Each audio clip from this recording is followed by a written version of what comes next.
Rongo yala ingi mbungeni ya Senate Aaron Cheruiyot ani wa mwenda minista muvyani wa uima wa mwi Adan Duale akatiye kumavingu ya makwani matakitali na ene masivitali alame ukonanwa na ulusaniki na nduni cha uiti cha SHA.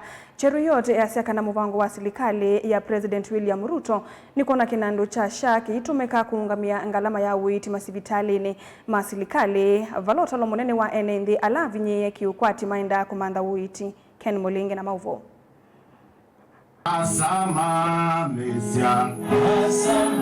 Nika vinani kalaro Cheruiyot ulangini wa seneta wa kaunti ya Kericho wakwati na tongu yange serikali ya Kenya Kwanza kwa idhina cha dhicha umia kanisa ni wa GNC musino wa Makendo kaunti ni ya Makueni. Valato mievusa yuko na minister wa uiti Aden Duale kutumia utoni wake kuweta usililo na sivitali lasio kunanywa na kilengeze cha SHA. Waziri Duale ile maneno anafanya ya kufunga mahospitali ile inafanya procedures za uongo, hiyo ni vizuri kabisa. Mtu yoyote ambaye anajaribu kucheza na pesa ya SHA, mimi ndio nilipitisha sheria hiyo katika bunge la Senate na tuliweka fine.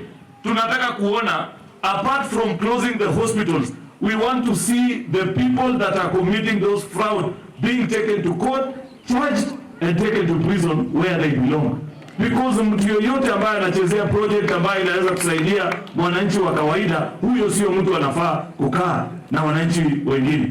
No chuma kivala list ya masivitali ya mala matesi kimanone kimaikuata ilovia mbingi kuma kinandune cha SHA ndini wakilaki wote kanata wanganganya muvyani usuwa SHA. Cheruiyot weta maeti kila SHA kuthindhe tamovea movitu wa NHIF.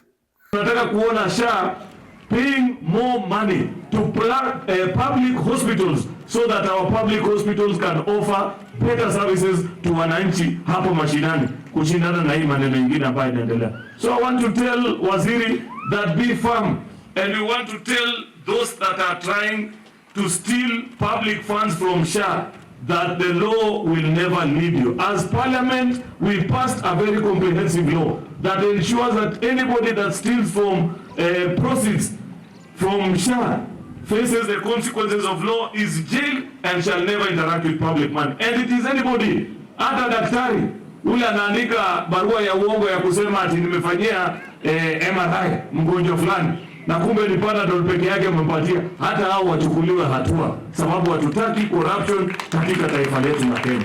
Cheruiyot aoneka kwa samukondo wa minister wa movea wa uiti Aden Duale wa kutula mutino mbasi ya mavo kwa kumili ovaluku moveane usu wa SHA. Wanahabari ndugu zangu, ni vizuri pia nyinyi mtusaidie katika imamu. Msikuwe watu pia wa kuweka tu kuchochea na mambo ya uongo. Zunguka hata hapo Makindu, enda kwa hospitali, patana na wananchi, umuulize wewe ulikuwa umejiandikisha kwa SHA, umelipiwa ama hujalipiwa? Utapatana na wale wengi ambao wamelipiwa. Isikuwe tu kila siku ni kutafuta ati kama mtu kamoja kwa kijiji huko kanasema kuna kitu yuko fanyika, huyo sasa ndiye anapigwa picha kubwa saizi. Lakini wale wamelipiwa kwa hospitali hakuna siku mnaonesha. Be fair and be balanced also. Mutongo TV kuma Makendo kaunti ya Makueni. Nyinetoa Mulei Mulingam.